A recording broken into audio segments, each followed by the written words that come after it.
Welcome to another edition of the 186Kloud Show. The set of regular supplier interviews where we get to hear and understand what's hot and not so hot, what's happening, what's new and trending, plus what might make a difference and matter as you look to the technologies and vendors that could make a positive impact on your business. So join us on this week's 186Kloud Show as we spend time with our best-in-class global unified communications as a service supplier at RingCentral on another edition of Series 1 straight out of the office. See you there.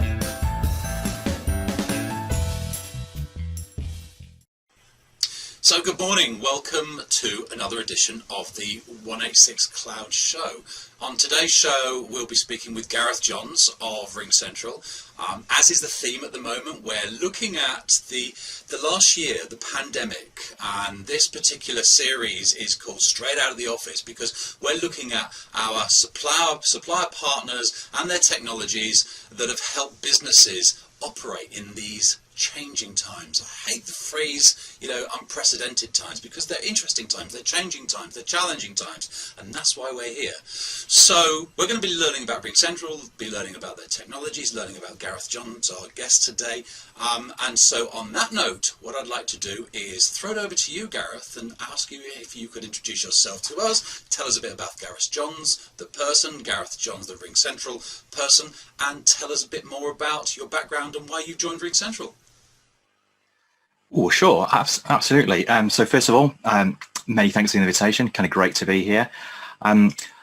So to start with, well, I'll start a little, not too long ago, and then I'll kind of work back. So it'll all become a bit clearer. So I joined RingCentral actually during lockdown, and I have a very memorable start date, well, personally for me, which was the 4th of May, or for any Star Wars fans out there, May the 4th. So that's always going to be memorable for me. But if I kind of step back from there, prior to joining RingCentral, I'd spent the previous 17 years or so working as a independent technology consultant. So I worked with an organization called PTS Consulting, and with that organization, I worked with clients and essentially became their trusted advisor. So I was client-side advisory, worked with them, developing their strategies, helping them execute on those, dealing with procurements, implementations, and so on. And this was across quite a broad technology landscape. And I think that's kind of one of the things that's also key about me is that I am quite a technologist at heart. But one of the things that was really good about that role was the fact that I was able to work with lots of different clients all over the world and also in lots of different segments and verticals and so on. So it gave me kind of quite a broad experience of both challenges that organizations face and how to overcome them and so on. And in recent years, a lot of that has been focused around the workplace and technologies that impact the workplace as well, which, as you kind of mentioned in terms of reflecting on this year and the impact of all of that, that's been kind of quite an interesting journey. So I mentioned that we were that the company that I worked for was a consultancy company, and I used to lead the technology practice, and I was also the group CTO of the company as well. So at one point we had to do the inevitable, which was drink our own champagne, so to speak, and go out to the market, do what we would normally do, and find the right solution for us as an organization. And fast forward a little bit, we chose RingCentral and implemented RingCentral on a global basis. And actually, it was from there that I started to work with them and do more with them, both from providing advisory from a customer aspect into the organization in terms of roadmap and things that we would expect to be seeing and so on. But also, it was kind of quite interesting to see the culture of the company and actually where they were going, what they were doing. So at the beginning of this year, I was in a situation where I thought it was time to do something else, refresh. And as I looked around and assessed various options and so on, I was fortunate that an opportunity with RingCentral presented itself, and I thought actually it's a good cultural fit. I've got that kind of unusual position maybe of knowing a lot about the organization and the product and so on before I kind of come in. So as I mentioned, I joined on the 4th of May, and there I now have responsibility for helping them grow their approach to verticals. And our principal focus right now is around the public sector.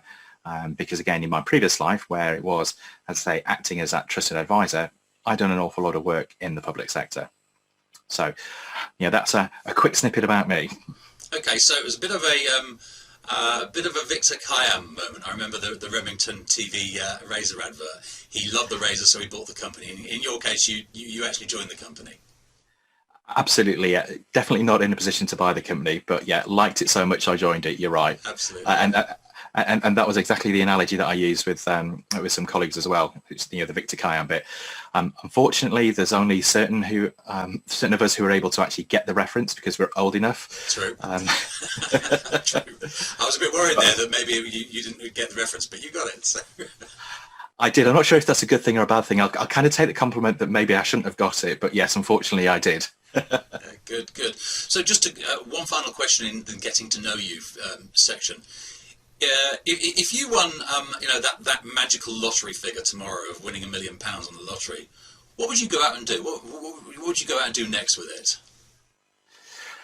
Oh, okay. So £1 million is a lot of money, but it's also not a lot of money to be able to kind of do everything that you kind of like to do, really, which sounds kind of quite avaricious and mercenary, doesn't it? But I probably, on the assumption that made sure that the family was I say set for life, and we could not have to worry, I'd probably look to go and continue to do something technology related, but with the third sector, with voluntary organisations, helping them make better use of technology to be able to better service and their, I say, customers, and help them deliver the services that they want to. Because again, I've had a little bit of experience of this, admittedly, with some voluntary organisations that are quite well funded, but there's a raft that aren't at the local level, and I think that's where they can benefit from technology, and that's an area that I'd love to be able to contribute to and help them improve what they're doing. Nice answer. I like that. Technology should be accessible by everybody, shouldn't it? So I do actually like that answer. Yeah, absolutely. What we certainly don't want is any kind of digital divide around that, and creating chasms of people of haves and have-nots. Not at all. Yeah, good one. Like that. So, talking technology, tell us if you can a bit about RingCentral, where RingCentral comes from, the technologies that you provide, a high-level overview of the service, and the platform that it's built on. Okay, yeah. So I'll actually stay with that last aspect there, Stephen, which is the platform. So you're exactly right.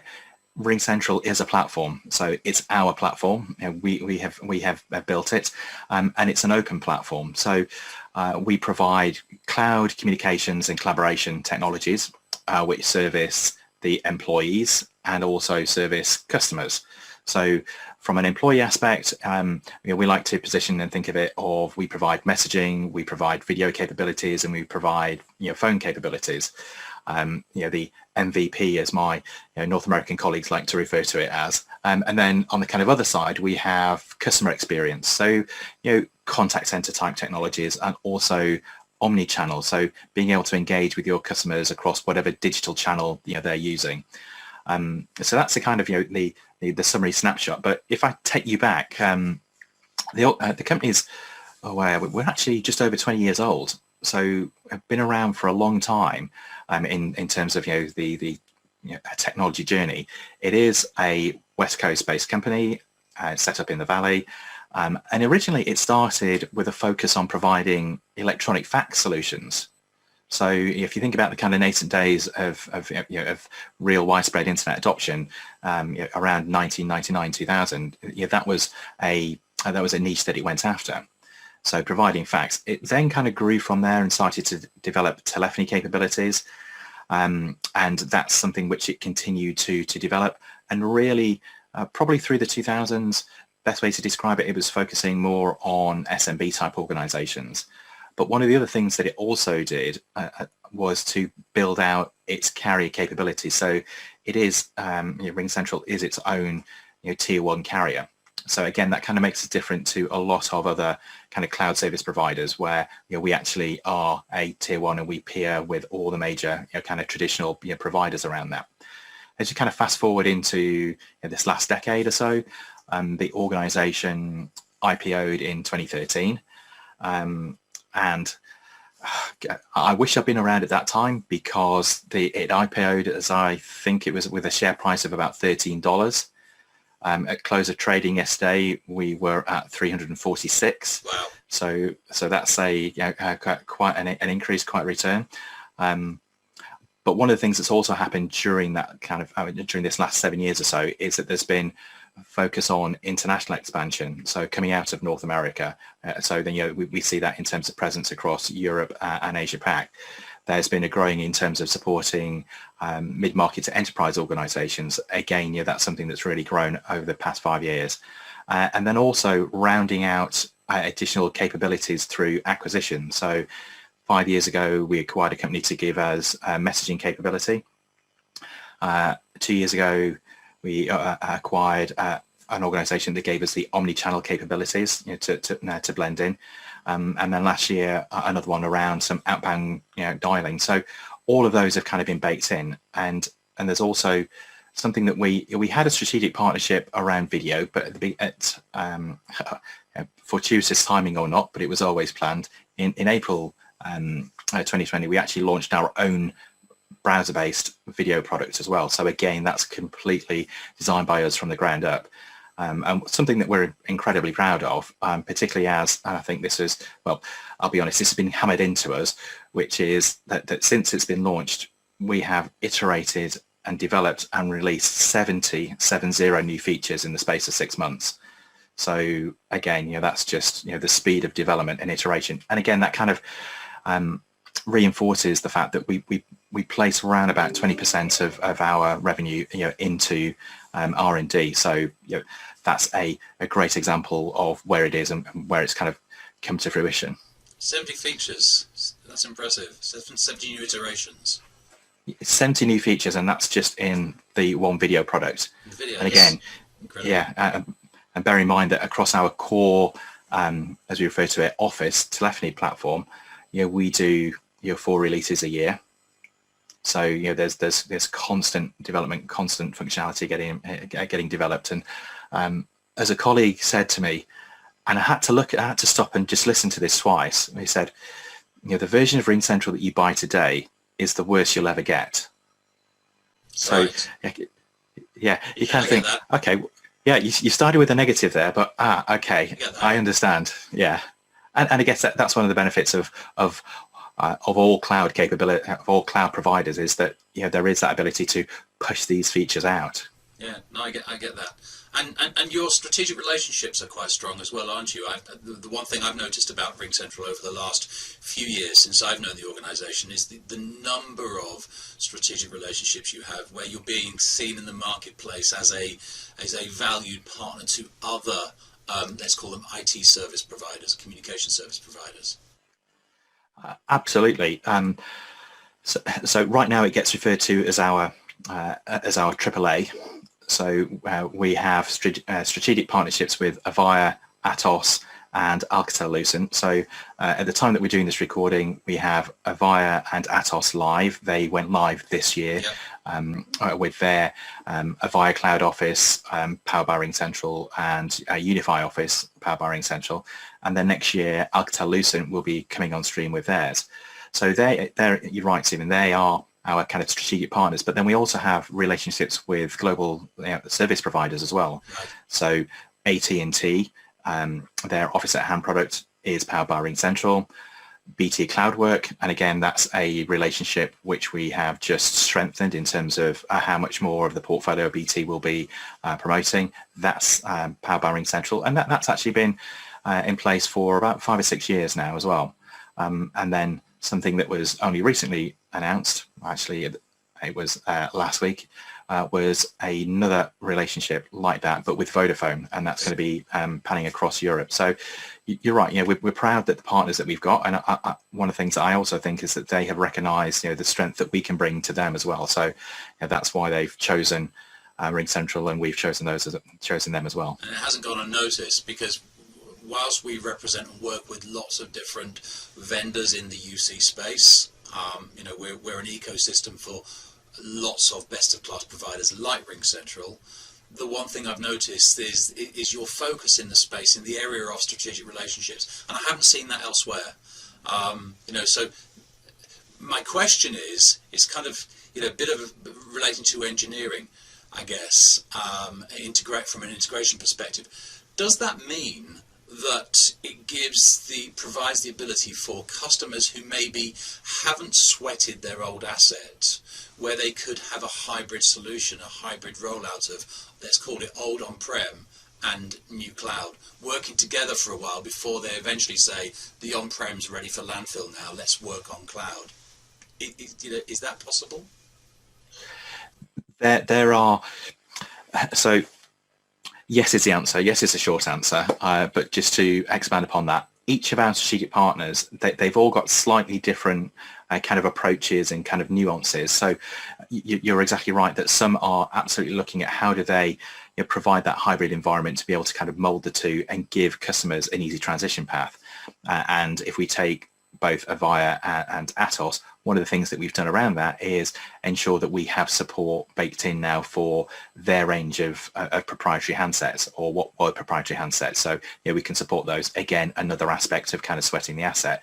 If you've got an organization where they have quite a large established on-premise environment, then that's where, again, we can bring the two together so that you can continue to leverage, and as you quite rightly say, sweat the asset of that existing on-premise system before you can do that kind of tipping point, as it were, of, okay, we are now primarily serviced by the cloud. So all of those are available, and they are things that, in addition to being available through partners, actually we've been doing them direct for a number of years as well. Okay. Good to know. Good to know.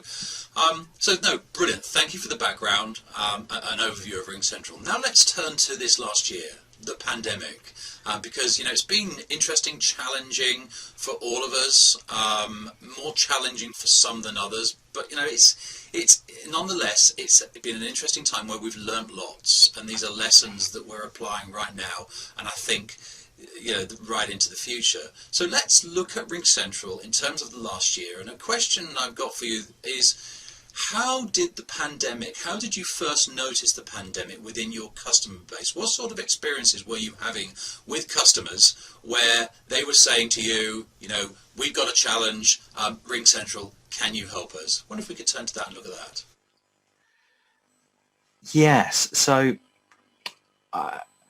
probably for the customer base, actually, it wasn't necessarily as much of a challenge as you may think, because again, one of the benefits of it being a cloud service is that if we kind of go back to when lockdown was enabled, or shelter in place, or whatever the local term was, and people transitioned to working from home, as long as they had some form of internet connectivity, they could get access to RingCentral services. So on that basis, there wasn't that much of a transition that some of our customers kind of had to go through, because they were already, I guess you could say that one of the benefits of working with cloud technologies is you're almost always working in a kind of business continuity mode, because it's there. And as long as your provider has got the resiliency and the scalability, it doesn't matter if you have to close an office, go and work somewhere else. As long as you've got connectivity, you can get access to the services. So for existing customers, that was a transition that they had to do, which was more or less kind of dealing with people and helping them do that transition to work at a different location and what they needed to do, and so on. Fortunately, that part of the technology stack was quite easy for them. There wasn't a great deal that they had to do. Right. And there's a customer that we have who's based up in the northeast of England, a company called Arco, and they are a provider of PPE equipment. So kind of come lockdown, they were in, as you could expect, they were in massive demand. And they have a 200 or so seat contact center, and literally overnight they were able to get all their agents kind of working from home, because they were on the RingCentral platform, and that meant that they can continue to obviously do business, service their customers, and make sure that insofar as they were able to, kind of supplies of PPE and so on, got to who it needed to. There's some other customers who, there was one who I had the pleasure of talking with earlier in the summer, and they kind of made the decision to go with RingCentral literally on the kind of week of that lockdown was enabled. So, and we were able to, with those, and they were a relatively small organization, 150 so strong, we were able to stand them up and get them working within 3 or 4 days. So, come the Friday, they were up and going, and that made sure that, as of the Monday when we were all told to be working from home, that they were fine, they were up and going. So again, showing the kind of benefits of that cloud can give for really swift and quick deployments. Absolutely. Well, what's interesting is that we're talking about voice here, but RingCentral is voice, video, and messaging, right?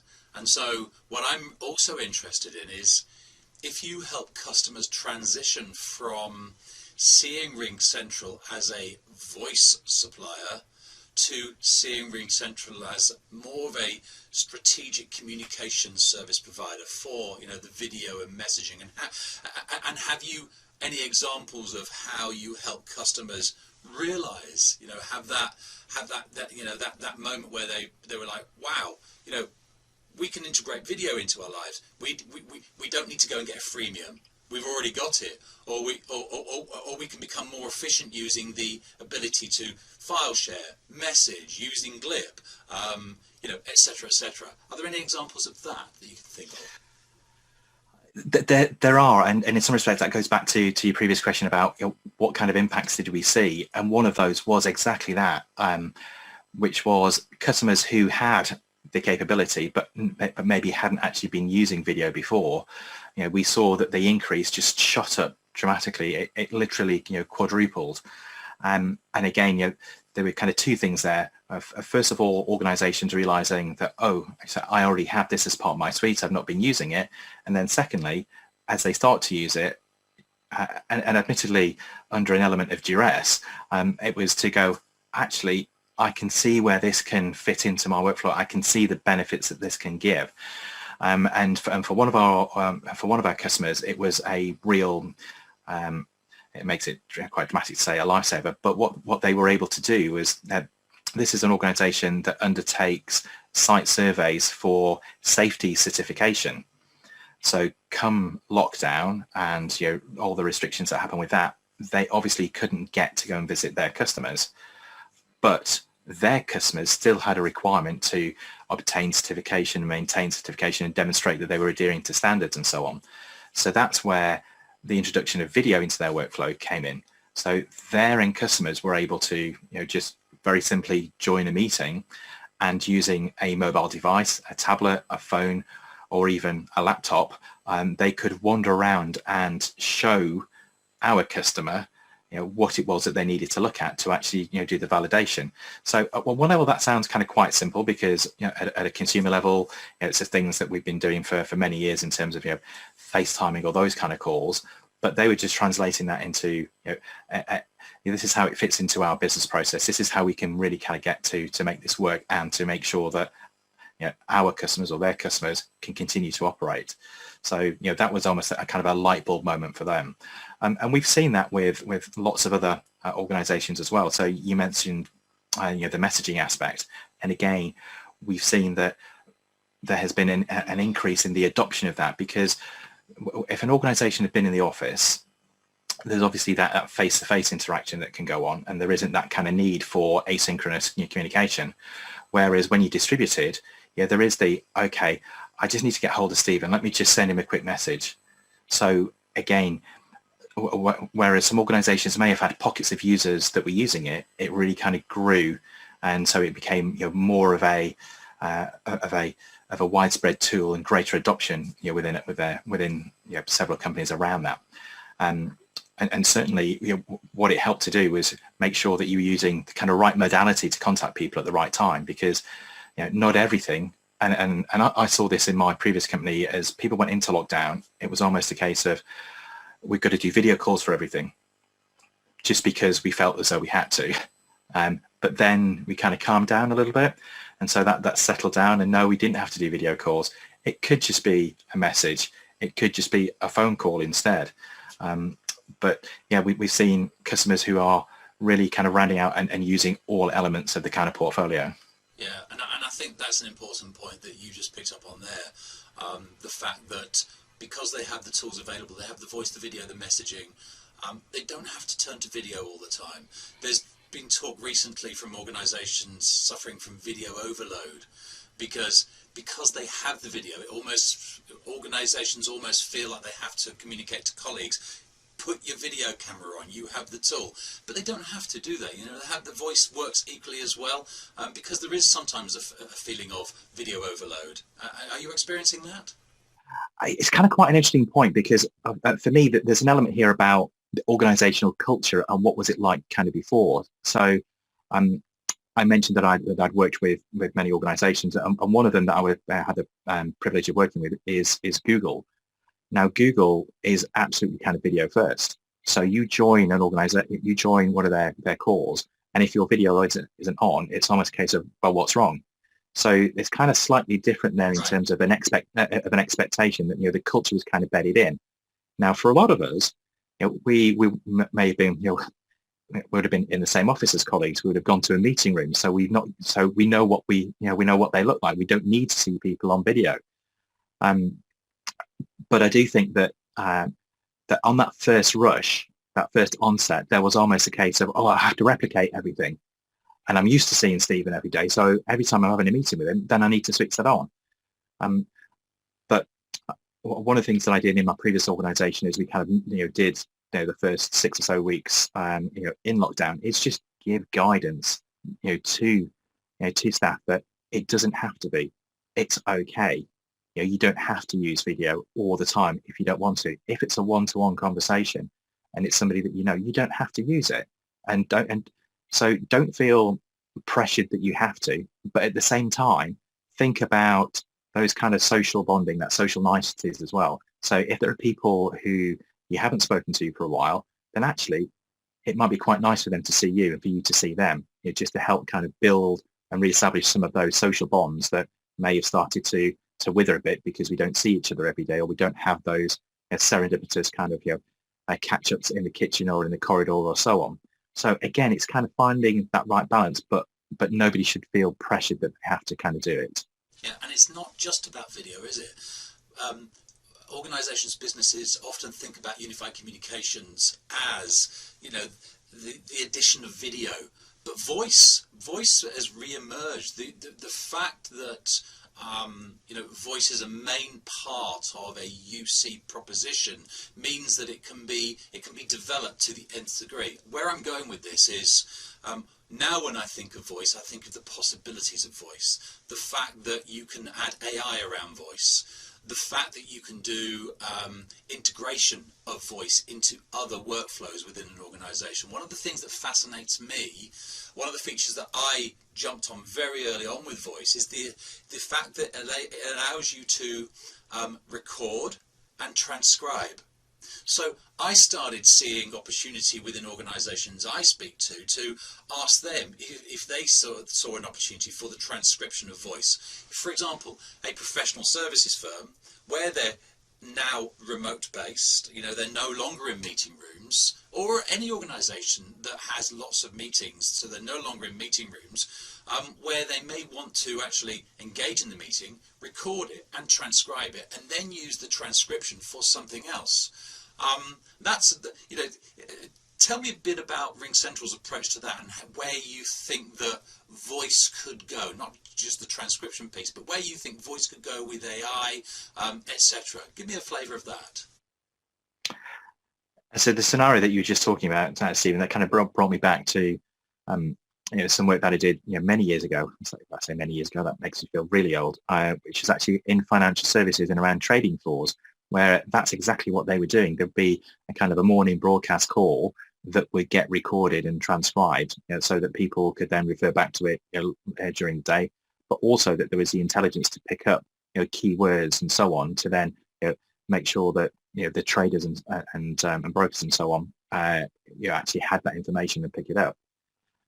So there's an element there where it's kind of not new, but what has, I think, improved is elements such as the speed of doing this and the accuracy of doing it, and getting to the point of the real-time element. So there's a couple of customers that we have where they have integrated other platforms, and because RingCentral is an open platform, we have the APIs to be able to do this. That we're seeing that in a customer service type scenario where a conversation will be going on, that there is in essence kind of real-time listening and understanding the path of the conversation, the likely path of the conversation, the sentiment of the caller, to be able to both present the right kind of responses to an agent, to be able to guide them through the process, to say, okay, it looks as though they're inquiring about this. This would be the next step to to make the transaction kind of quicker. And what that organisation, which is actually in insurance, is finding is that they're able to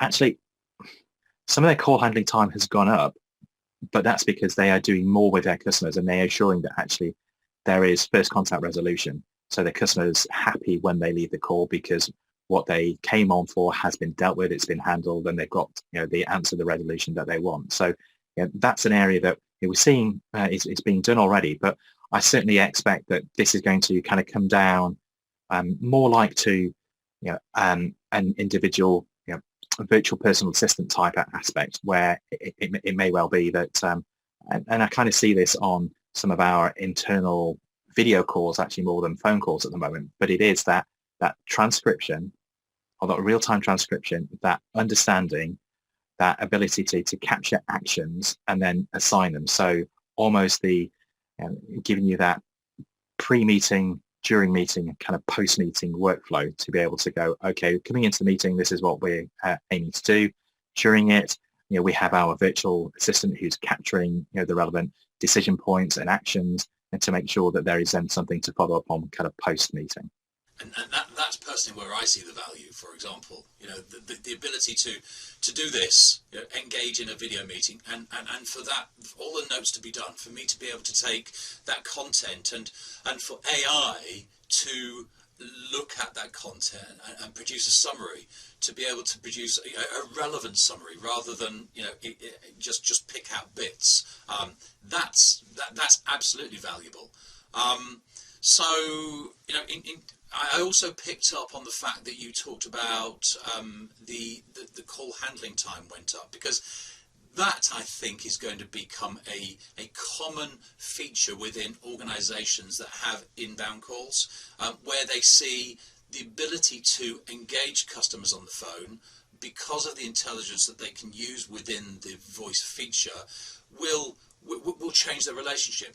Because voice is a relational thing, right? I often use the American organisation that Amazon acquired, Zappos, I think it's pronounced, where they talk about how they transitioned their contact centre experience from a facet of the organisation that deals with customers, and its objective is to get them on the phone, deal with them, get them off the phone very quickly. They've now moved the experience from get them on the phone and only get them off the phone when they walk away totally satisfied with their experience. And they actually hold, I think, the world record for the amount of time they actually had a customer on the phone. I think it went into 8 hours. They're so proud of that particular feature. So voice certainly has a long way to go, in my opinion. And that's something that certainly appeals about the RingCentral capability. I just want to go back to this whole pandemic thing again and talk about current time and the opportunity that we're presented with in our industry as a result of that. Because I talk about how, or our industry has spoken about how 2025 is the date that BT talk about as the ISDN switch off date, i.e. if you've got an on-prem telephone system, on that day it's connected to ISDN, you're going to get switched off. So you need to move to the cloud before then. And I actually think that we're living in a period now that's accelerated that whole thing, where over the next couple of years, we will see those organizations move to the cloud because they need to, because it's a competitive environment they operate in, and therefore, if they're still using technologies that are restricting them, you know, there is opportunity for them to move to something else. Tell me how you're addressing the market and how you're looking out to the market and helping those customers understand how their old technologies aren't necessarily relevant in these times, and how a cloud version of what they've got plus more could help them be more competitive. So what this year has done is it's kind of helped our message, and something that we've been promoting or using for a couple of years now is a tagline of, or a message of, actually work from anywhere. So not work from home, which has obviously come to the fore during this past year, but actually the flexibility to work from anywhere.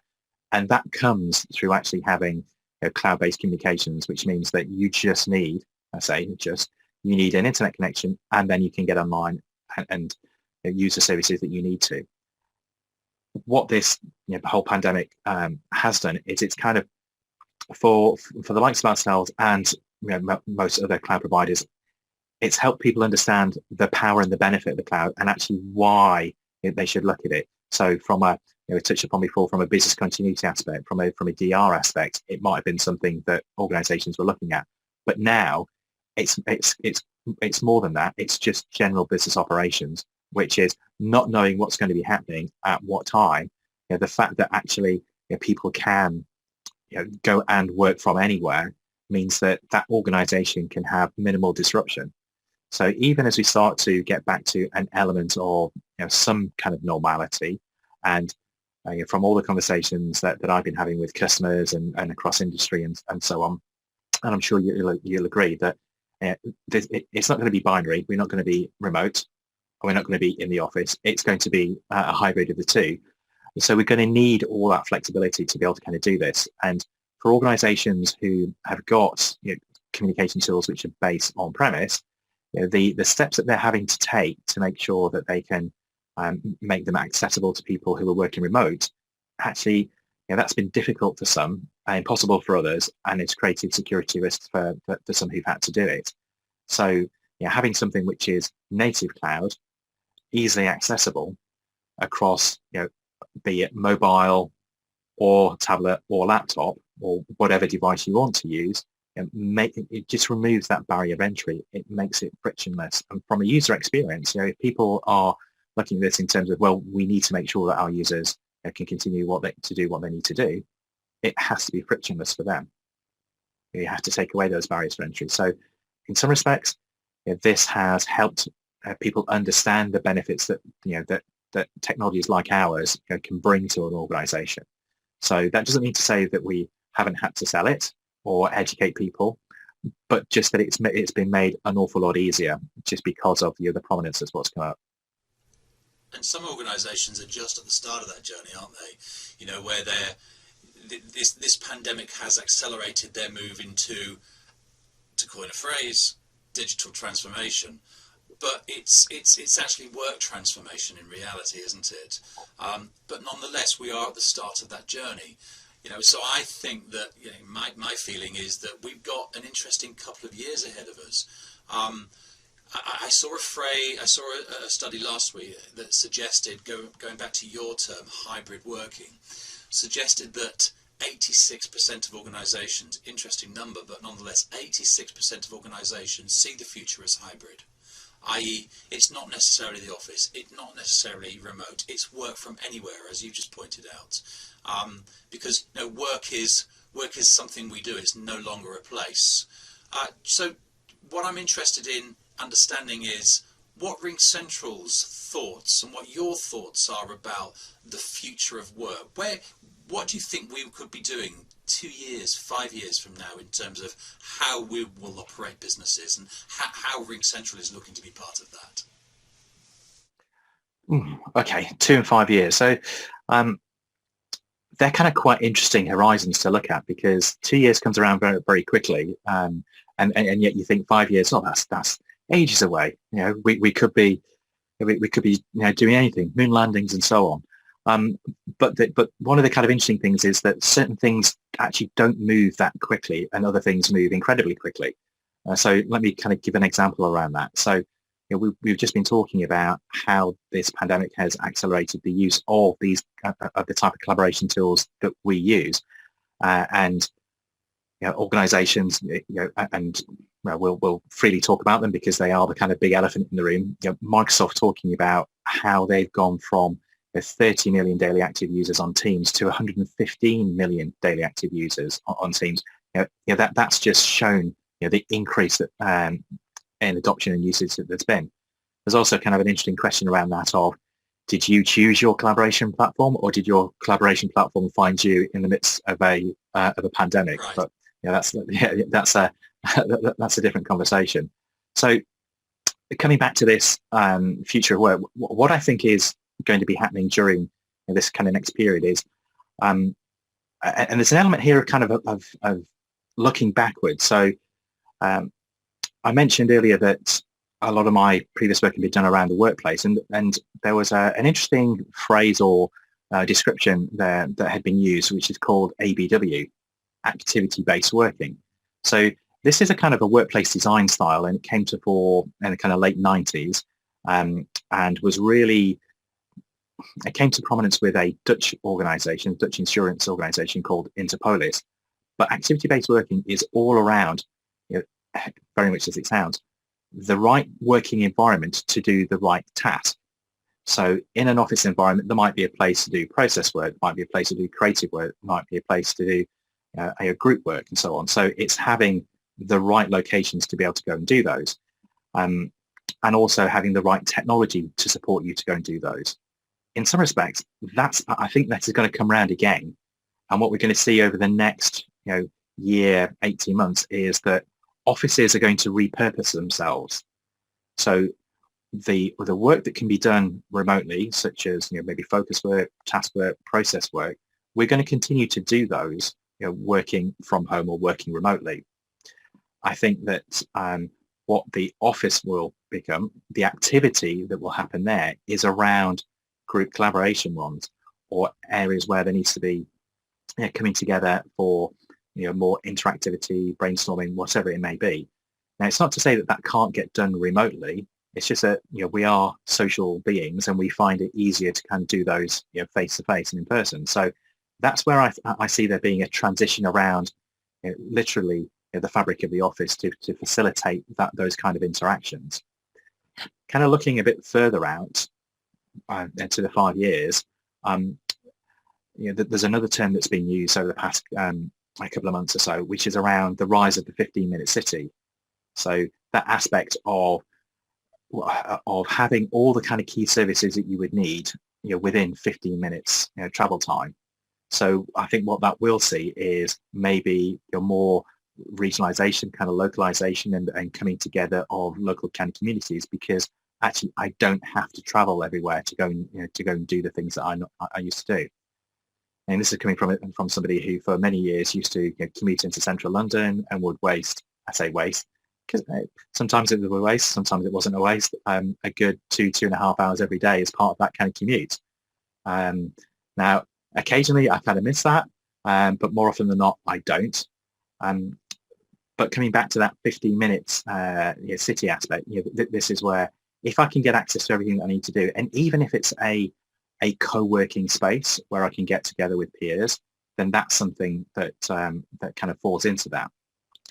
Now, I'm kind of mindful that I've done a complete politician and didn't actually answer a question there. So to kind of come back to what is RingCentral looking at? We're looking at these trends. We're looking at how things may be affecting. And one of the things that we're mindful of is that when we look at this hybrid working environment, you are not going to get a situation where where everybody is going to be in one location. You are going to have people in an office, in a meeting room, and you're still going to have some remote participants. So the challenge there is to make sure that the remote participants no longer have a second-class experience, that they are first-class participants in that kind of meeting. If you think about right now, we're all squared on a screen. We've all had that kind of democratization. We all have the same experience. And so what we can't do is when people go back to the office, we can't have people having a better experience than people who are remote, because there are going to be factors where that's not going to work. So there are practical considerations in terms of acoustics, lighting, all that kind of good stuff in the office. But we're also looking at how we maybe change some of the video representation to make sure so that people feel as though it is a bit more kind of lifelike. So an element of maybe looking back to the kind of telepresence type scenarios, but making sure that that kind of works in a modern software stack. That's really interesting, because what I'm also thinking is the one common factor that I think will not change due to those times. When I say change, will not go away, but will just get more powerful and become a feature of these times as they develop, is this device. Because we talk about organizations being mobile first. Those organizations need this mini computer, and as long as they've got that, then they've got access to the services that organizations like RingCentral can provide, right? So the future is mobile, and that's certainly something that RingCentral focus on. Gareth, I've really enjoyed today. Thank you very much for your time. Hopefully our audience, you found it enjoyable too. And if you want to find out more, then please come and have a look on the 186Kloud page for RingCentral, where you can find out more information, download case studies, maybe some product sheet, some white papers. Any piece of material that you were looking for is going to be available there, and we'll put you in touch with RingCentral, the organisation. Gareth, thank you very much for today. Enjoy the rest of your day, and talk again soon. Stephen, thank you very much. Well, that is a wrap, and thank you for joining us on the 186Kloud show. It's been a privilege having your company. If you wish to be notified when we publish our next interview, just go to 186kloud.com/186Kloud-show and hit subscribe. We'll see you next time on the 186Kloud show, where the vendors meet the community.